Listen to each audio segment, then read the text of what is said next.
오늘은 성도님들과 함께 저희들이 이 교회를 가리켜서 그리스도의 몸이라고 이렇게 얘기를 하고 있어요. 그리고 우리 각자들은 그 몸의 지체들이다. 다시 말해서 우리는 손도 되고 발도 되고 입도 되고 눈도 되고 귀도 되고 그 교회에 우리들이 한 사람 한 사람의 성도들이 그런 한 몸의 지체와 같다라고 이렇게 성경은 얘기하고 있습니다. 그래서 이 지체들은 서로를 섬길 그런 책임이 있다고 하는 사실을 이렇게 말씀하고 있는데, 오늘은 로마서 12장 3절로부터 8절 말씀을 통해서 그런 부분들에 대한 것들 함께 교훈을 생각해 보기 원합니다. 먼저 본문 로마서 12장 3절로부터 8절 말씀을 함께 읽어보도록 하겠습니다. 로마서 12장입니다. 내게 주신 은혜로 말미암아 너희 각 사람에게 말하노니 마땅히 생각할 그 이상의 생각을 품지 말고 오직 하나님께서 각 사람에게 나눠주신 믿음의 분량대로 지혜롭게 생각하라. 4절 우리가 한 몸에 많은 지체를 가졌으나 모든 지체가 같은 기능을 가진 것이 아니니 이와 같이 우리 많은 사람이 그리스도 안에서 한 몸이 되어 서로 지체가 되었느니라. 우리에게 주신 은혜대로 받은 은사가 각각 다르니 혹 예언이면 믿음의 분수대로, 혹 섬기는 일이면 섬기는 일로, 혹 가르치는 자면 가르치는 일로, 혹 위로하는 자면 위로하는 일로, 구제하는 자는 성실함으로, 다스리는 자는 부지런함으로, 긍휼을 베푸는 자는 즐거움으로 할 것이니라. 3절에서 바울은 자기에게 주신 은혜라고 이렇게 말을 하고 있어요. 여기에서 말하는 은혜라고 하는 것은 그냥 단순히 주님으로부터 내가 이렇게 죄 사함 받고 구원받고 했다는 그 은혜를 지금 말하고 있는 것이 아니라 자신을 특별히 사도라는 신분으로 부르신 그 하나님의 은혜를 지금 이렇게 생각하고 있는 것입니다. 그냥 또 단순히 사도로만 부르신 것이 아니라 이방인의 사도로 부른 것, 그것이 하나님의 은혜라고 하는 것을 이렇게 생각하고 말하고 있어요. 로마서 11장 13절에 보면 사도 바울은 이렇게 얘기해요. 내가 이방인인 너희에게 말하노라. 내가 이방인의 사도인 만큼 내 직분을 영광스럽게 여긴다. 이렇게 얘기했어요. 사도 바울은 이방인의 사도로 부른 것에 대해서 특별히 영광스럽게 생각한다고 이렇게 생각하면서 내게 주신 은혜로라고 이렇게 지금 얘기를 하고 있습니다. 그러기 때문에 바울은 이방인의 사도로 부르심을 받아서 이방인들에게 복음을 전할 뿐만 아니라 그리스도의 몸된 그 진리, 교회의 진리에 대해서 가르칠 책임과 특권을 가지고 있었어요. 지금 이 로마 교회는요, 그냥 이방인들만 구성된 게 아니라 거기에 유대인들도 함께 섞여 있었어요. 근데 저희들 같은 경우는 그냥 다 한국 사람만 이렇게 있지만, 예를 들어서 여기에 미국 사람, 영국 사람, 이런 사람들이 같이 막 섞여 있는 교회라고 한번 생각을 해보세요. 저희들 교회가 그렇게 쉬운 게 아니에요. 문화가 다른 사람들이 이렇게 섞여 있는 그런 교회라고 할 때 거기에 너희들이 이방과 유대인들이 이렇게 함께 섞여 있지만 너희들은 이제 그리스도 안에서 한 몸이 되었다. 그리스도가 그 몸의 머리시다. 또 너희들은 그 몸의 각각 그 지체다. 그리고 모든 지체들은 그 몸 안에서 수행할 중요한 기능이 있다. 이와 같은 진리를 그들에게 전해야만 됐어요. 그러면서 이제 12장 3절로부터 8절에서 얘기하고 있는 중요한 세 가지 교훈을 얘기를 하고 있습니다. 첫 번째로는 나만이 유일한 몸의 지체가 아니라는 것을 알아야 된다 하는 것을 첫 번째 얘기를 하고 있고요. 두 번째는 나는 몸의 지체이지 어떤 클럽의 회원이 아니다. 클럽의 회원과 같은 것이 아니다 하는 것을 알아야 되고, 세 번째로는 나는 은사를 받은 몸의 지체다 라고 하는 이 세 가지를 갖다가 3절에서부터 8절 사이에서 얘기해 주고 있습니다. 여기에 대한 부분들을 한번 한 가지 함께 교훈을 생각해 보겠습니다. 첫 번째로 3절 말씀에 보면 내게 주신 은혜로 말미암아 너희 각 사람에게 말하노니, 조금 전에 말씀드린 대로 나를 이방인의 사도로 부르신 그 하나님의 은혜, 그거를 생각하면서 내가 너희들에게 말하는데 마땅히 생각할 그 이상의 생각을 품지 말고 오직 하나님께서 각 사람에게 나눠주신 믿음의 분량대로 지혜롭게 생각하라.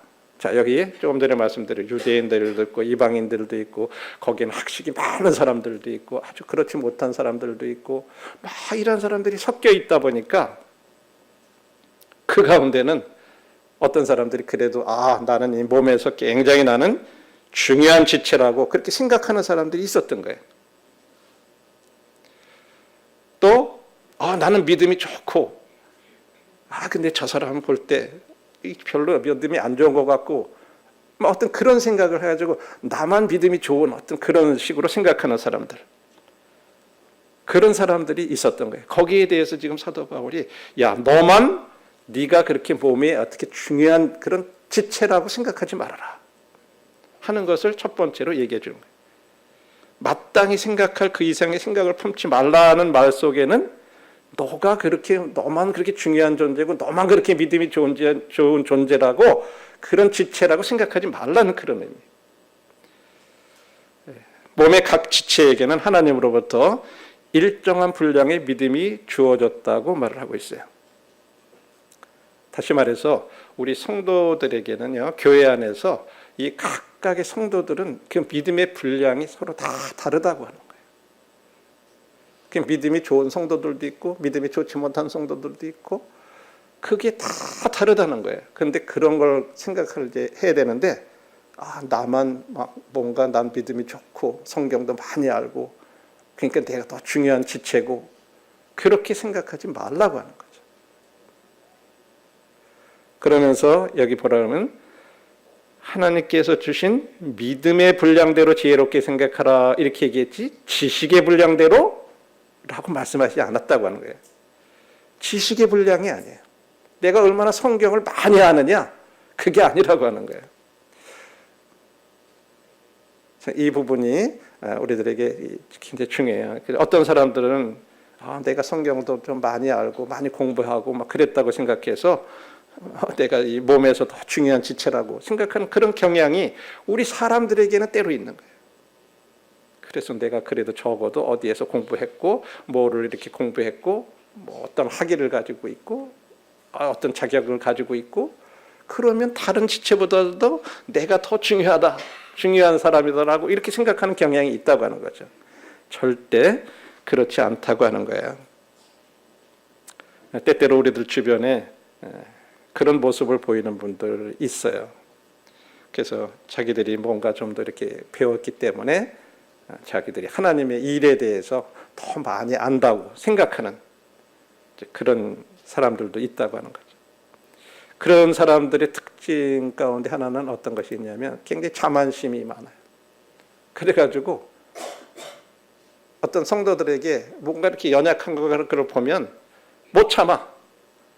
그래가지고 그런 부분들에 대해서 뭔가 그것을 바로잡아줘 보려고 요즘 같으면은 뭐 SNS가 발달하다 보니까 옛날에는 편지를 썼지만 지금은 뭐 이렇게 톡 같은 걸 보낸다든지 해가지고 은연중에 어떤 그런 것들을 이렇게 나타내고 막 이러는 사람들이 있는 거예요. 물론 그 좋은 동기로 뭔가 성도들의 연약한 부분을 이렇게 돕고자 해서 그렇게 하는 경우들도 있겠지만 그렇지 않은 경우도 있다고 하는 거예요. 뭔가 나는 그런 것들에 대해서 더 많이 알고 있고 성경도 많이 알고 있고 그런다고 생각해서 이렇게 보내주는, 그러면 안 된다고 하는 거죠. 그리고 왜 그런 일들을 하냐 하면 자신이 성경적인 진리와 어떤 그리스도의 삶에 대한 결정권을 가지고 있다고 생각하기 때문에 그래요. 저는 이 마음 아픈 일이지만 때때로 우리 성도들의 삶에 대해서 주관하려고 하는 어떤 그런 태도를 가지는 것들, 연약한 부분들에 대해서 좀 더 이해하고 기다려주고 그러기보다는 막 지적하고 왜 그러냐 이런 식으로 하는 태도들, 이런 것은 옳지 않다고 하는 거예요. 좀 더 그런 부분들에 대해서 많이 기도해주고 참아주고 격려해주고 이해해주고 그런 태도가 필요한데, 그렇지 못해서 모든 것들에 대해서 이렇게 참견하고 막 지적하고 이런 태도들은 옳지 않다고 하는 거죠. 이것이 나만이 몸의 유일한 지체가 아니다라고 하는 이 표현은 내가 뭔가 이 지체 가운데서 중요한 지체라고 이렇게 생각하지 말라고 하는 거예요. 우리는 다 중요해요. 다 필요한 지체예요. 자, 두 번째로, 나는 몸의 지체이지 클럽의 회원이 아니다. 이게 무슨 말일까요? 우리가 이 교회 생활할 때 아주 중요한 점이 이 부분이에요. 나는 지체이지 어떤 회원이 아니라고. 이게 이제 4절 5절의 말씀이에요. 우리가 한 몸에 많은 지체를 가졌으나 모든 지체가 같은 기능을 가진 것이 아니니 이와 같이 우리 많은 사람이 그리스도 안에서 한 몸이 되어 서로 지체가 되었다. 교회는요, 사교 클럽이 아니에요. 서로서로의 어떤 이익 집단이 아니라고 하는 거예요. 이곳에 와서 어떤 사람들을 많이 새기고 막 이렇게 해가지고 이런 사람들을 통해서 내 사업이라든지 이런 것들이 어떤 조금 이익을 얻고 하는 어떤 그런 사교 클럽은 그런 것들이에요. 서로의 자기의 이익을 위해서 모이는 거예요. 교회는 하나의 그 몸으로서 유기체지 조직이 아니라고 하는 거죠. 물론 여기에 구별을 잘 하셔야 돼요. 장로, 집사 이런 것들이 조직이냐? 그런 의미의 조직이 아니라는 거예요. 그런 어떤 기능적인 것, 그런 것들은 있지만 이것은 생명으로 연합된 유기체지 그냥 어떤 법적인 것으로 이렇게 해가지고 어떤 조문에 의해 가지고 이렇게 조직된 그런 조직이 아니라고 하는 거죠. 그래서 이제 유기체이기 때문에 그 몸이 제대로 기능을 발휘하기 위해서는 모든 지체가 중요하고 모든 지체가 필요하다고 하는 거예요. 우리 중에 아무도 필요하지 않은 지체는 없다고 하는 거죠. 이게 굉장히 중요해요. 클럽은요, 내가 원하면 언제든지 가입할 수 있어요. 마음에 안 맞으면 그냥 탈퇴할 수도 있어요. 이게 클럽이에요. 사교 클럽들은 그래요. 그래도 아무 문제 없어요. 어떤 차이도 없어요. 내가 탈퇴한다 그래도 그거 잘 굴러가요. 이게 클럽이에요. 근데 교회는 그렇지 않다고 하는 거예요. 몸에서의 각 지체는 아주 필수적이고 모든 지체가 중요하다고 합니다. 그래서 한 지체가 제 기능을 발휘하지 못하면 몸 전체가 영향을 받는 거예요. 한 지체가 제 기능을 발휘하지 않거나 한 지체가 떨어져 나갈 때 그리스도의 몸 전체가 고통을 당하는 거예요. 성도님들이 기도해 주고 계시지만 제가 지난주에 손자가 참 손가락이 이렇게 절단되는 그런 그 소식을 들었을 때 막 어떻게 해야 될지 모르겠어요. 이게 진짜 현실인가? 어떻게 된 건가? 막 그때 제가 이 지체라고 하는 거 그거에 대해서 진짜 다시 생각하게 됐어요. 성도님들이 함께 기도해 주시고 현재 그래서 아직까지는 어떻게 될지는 정확히 알 수 없지만 일단은 이제 괴사가 되지 않아야 된다. 그래서 괴사가 되면은 이제 손가락을 절단을 앞부분까지 더 크게 절단을 해야 된다. 막 그런 얘기를 처음에 들었을 때 앞이 캄캄하더라고요. 근데 일단 아직까지 괴사 상태는 아니지만 아직 다시 한번 재수술을 해야 되고 그런 것에서 이제 일단 모레 화요일 날 퇴원을 하고 외래를 다니면서 금요일 날 다음 주 금요일 날 최종적으로 어떻게 할 것인지 결정한다 그래요. 제가 이 말씀을 드리는 것은 진짜 이 한 지체가 떨어져 나간다고 하는 거 그것이 몸 전체가 고통을 당한다고 하는 게 어떤 의미인가 하는 거에 대해서 진짜 다시 생각하게 됐어요. 우리 성도들 중에 그냥 이렇게 교회에 이렇게 나오시다가 어디 이렇게 안 보이거나 그런 성도들에 대해서 얼만큼 내가 관심을 가지고 마음 아파하고 그랬나,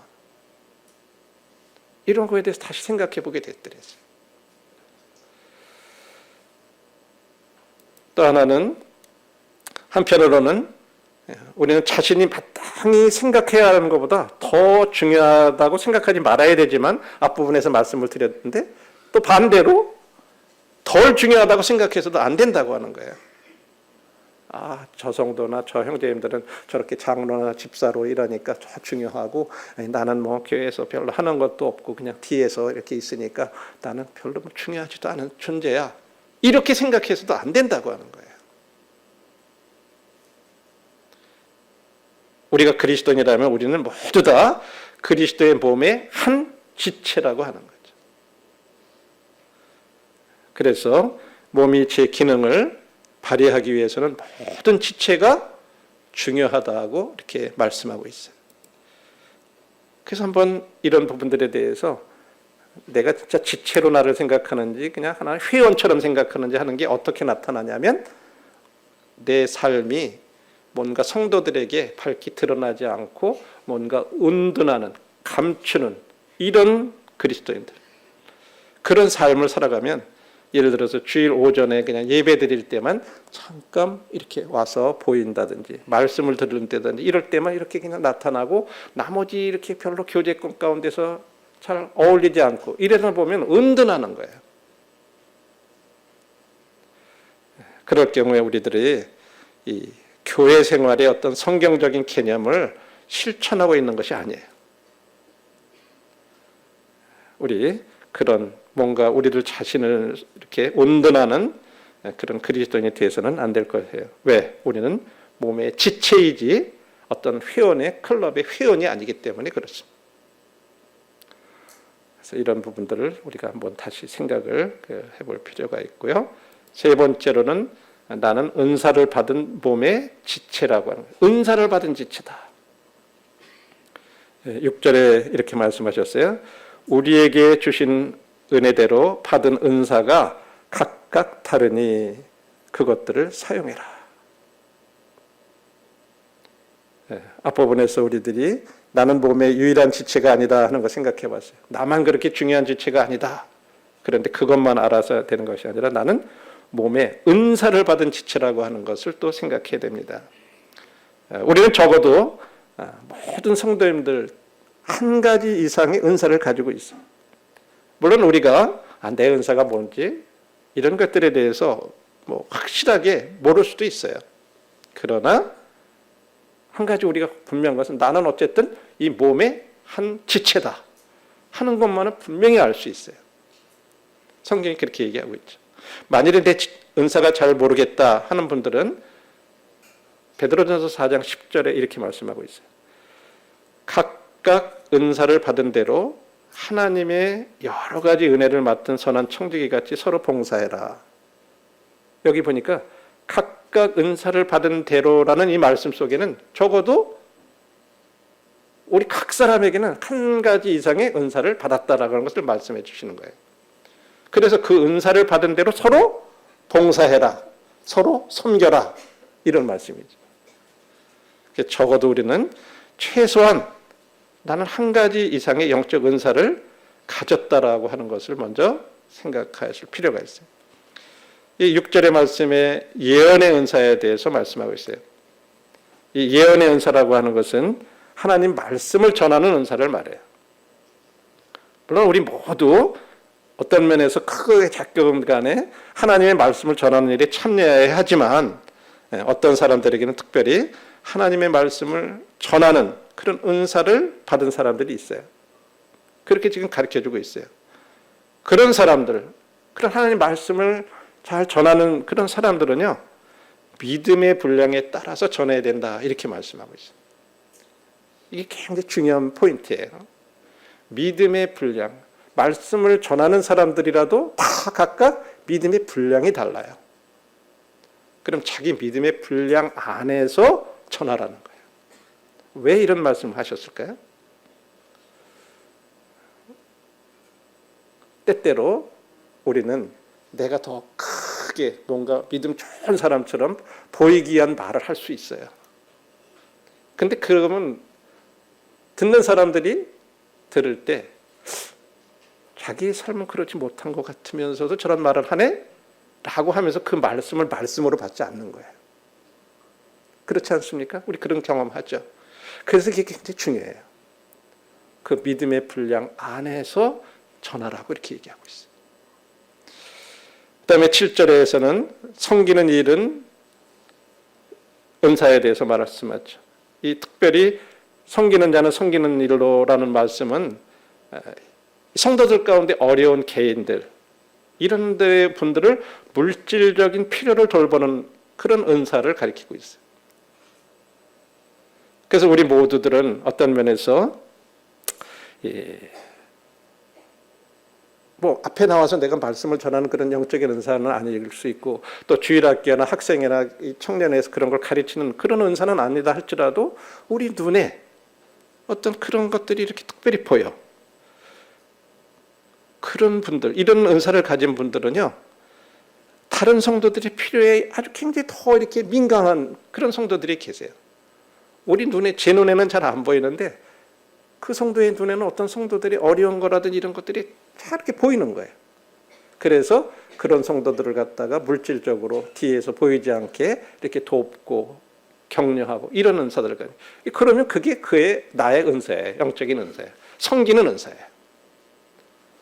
주님이 우리들의 각자에게 주시는 거예요. 그래서 적어도 아마 성도님들 가운데는 이런 은사를 가졌으면서도 아 그게 내 은사가라고 이렇게 생각하지 못하고 하시는 분들도 계실 수 있어요. 그래서 우리 모두 다 어려운 성도들의 이런 물질적인 필요를 돕기 위해서 우리가 할 수 있는 일을 하면 돼요.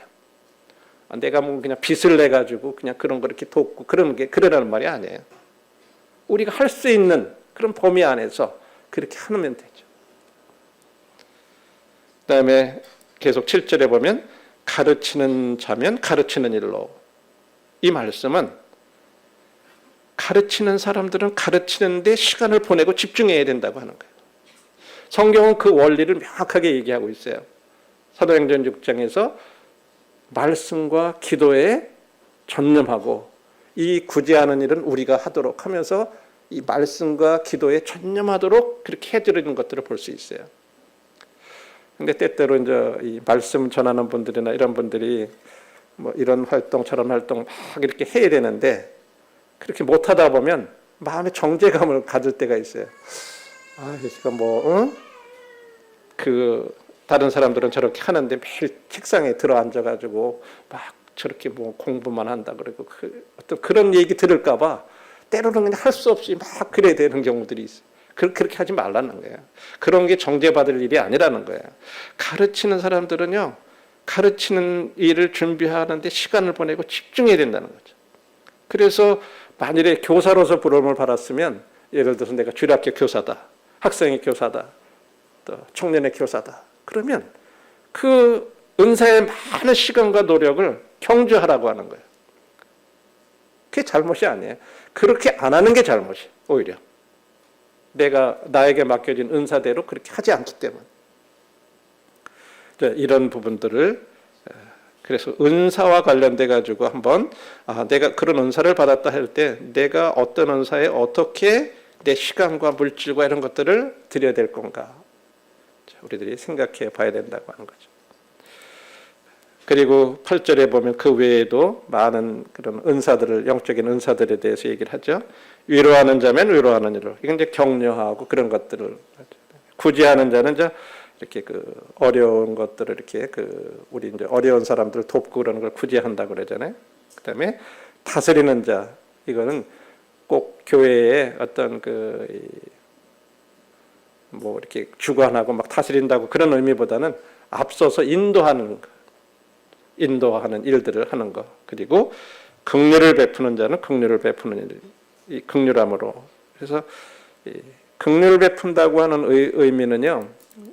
이렇게 생각하시면 좋을 것 같아요. 어떤 성도들이 어려움 가운데 있는 그래가지고 굉장히 스트레스를 받고 있고 막 염려하고 있고 그러면 그런 것들을 잘 격려해주고 그런 스트레스를 풀어주고 같은 마음을 품어주고 이런 것들이 긍휼을 베푸는 은사예요.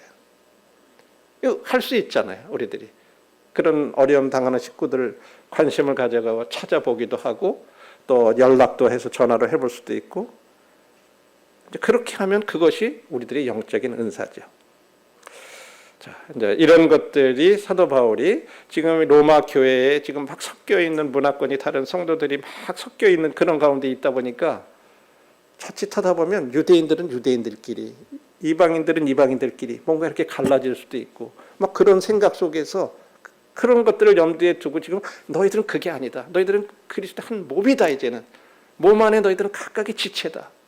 그래서 각각의 지체로서 내가 더 중요하다고 생각하지 말고 우리 모두가 중요하다고 생각하고 그리고 우리는 어떤 회원이 아니라 우리는 하나의 지체다 하는 그런 생각을 가지고 이렇게 또 하나님으로부터 서로 섬길 수 있는 하나님께서 우리에게 이런 은사를 주셨다고 하는 것을 생각하고 각각의 은사에 맞는 일을 통해서 서로 돌보면서 이렇게 섬겨라.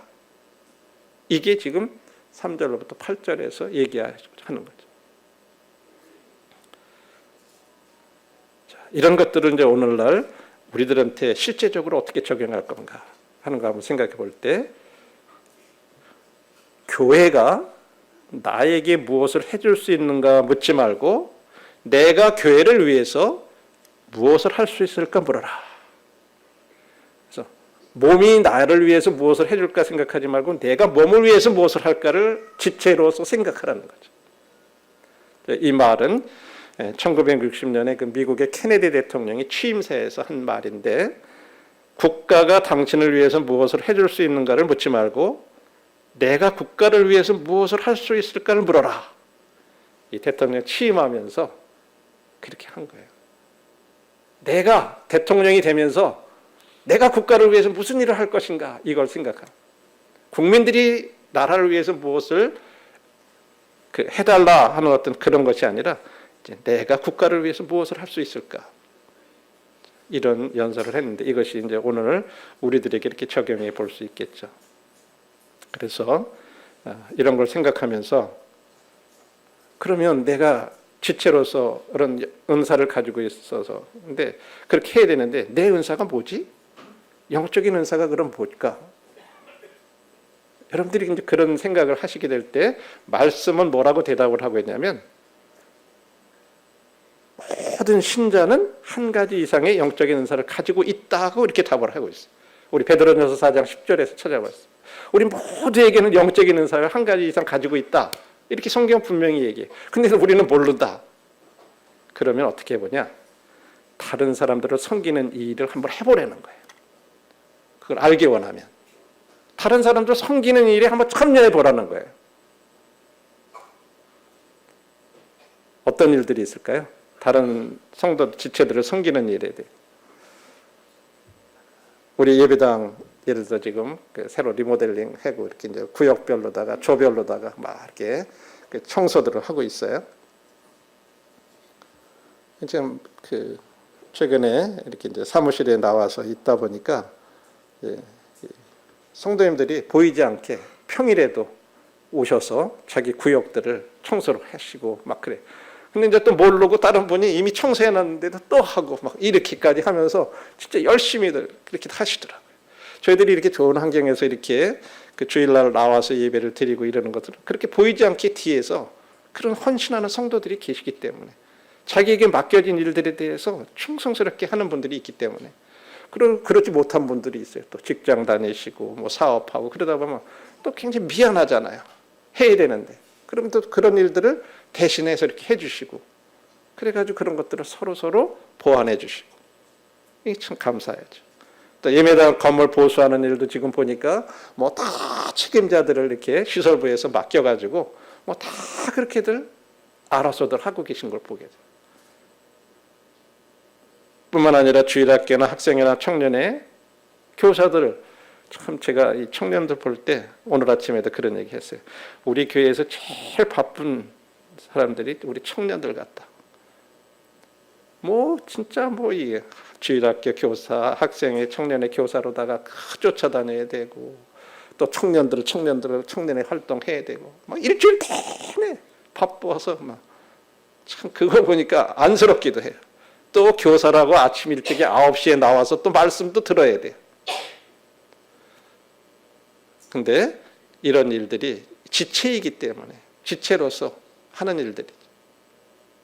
또 소그룹 성경 공부들도 있잖아요.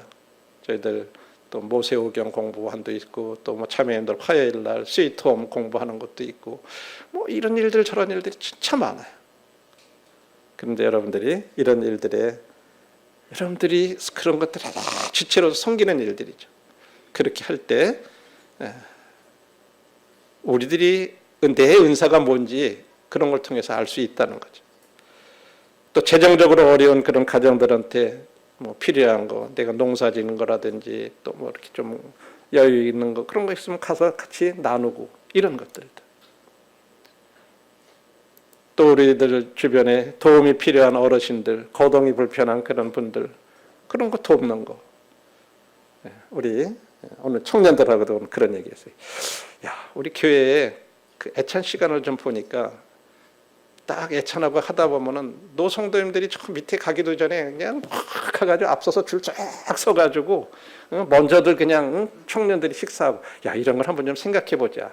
좀 노성도님들이 먼저 앞에 내려오셔서 그 먼저 앞에서 식사할 수 있도록 아니면 받아가지고 미리 좀 갖다 챙겨놓고 드리고 그래서 노성들이 그냥 내려와서 듣도록 하고 그러면 좀 얼마나 좋겠냐.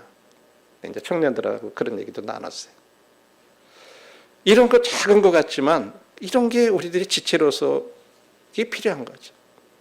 또 때로는 가정 문제나 건강 문제나 이런 걸 어려운 지체들 우리들 격려하고 조금 거라도 이렇게 참 병 이렇게 아프고 막 입원하고 그랬던 분들 조그만 음식이라도 해서 같이 나누고 지금 우리들 중에 보이지 않게 그런 일을 하고 있는 것들을 이렇게 듣고 있어요. 참 감사하고요. 또 우리 군에 복무 중인 이런 형제들 있잖아요.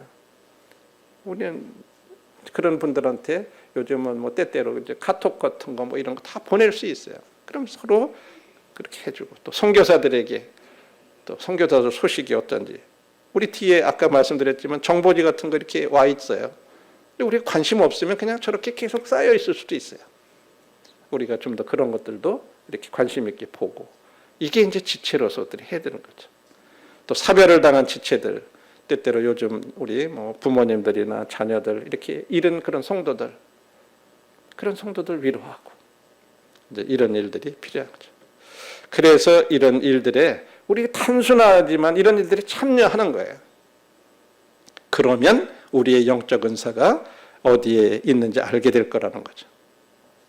그러면 내가 이제 그런 일들이 이렇게 참여를 하다 보면요.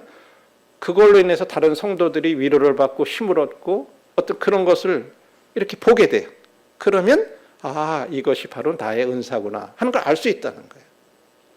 또 뿐만 아니라 본인도 그 일로 인해 가지고 기쁨이 되는 거예요. 그렇게 생겼을 때 성도들이 막 격려받고 힘을 얻는 걸 보면 본인도 또 힘이 되는 거예요. 본인도 축복이 되고 은사가 활용이 이렇게 될 때 제대로 되고 그리고 내 은사도 뭔지 알 수 있다고 하는 거죠. 그래서 이런 부분들에 대해서 몸이 나와 나의 필요를 어떻게 채워줄 건가 또 혹은 몸이 나의 스트레스를 어떻게 풀어줄 건가 또 몸이 나에게 무엇을 해줄 건가 이런 것을 먼저 생각하지 말라는 거죠. 그래서 제가 이것을 생각하면서 전에도 이렇게 한번 그 일부 본 성도님들도 계실 텐데 그 은사에 관한 한 그 좋은 그런 이 동영상이 있어서 함께 이렇게 좀 보기를 원합니다.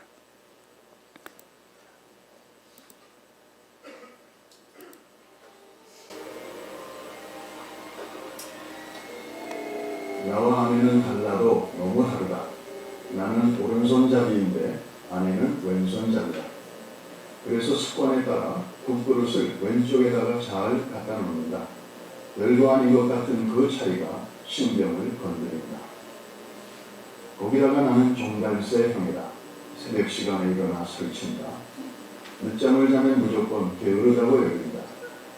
그런데 내 아내는 올빼미 형이다. 밤새 부엉부엉 하다가 새벽녘에야 잠이 든다. 도대체 맞는 구석이 없다. 나는 물 한 컵을 마셔도 마신 컵은 즉시 씻어둔다.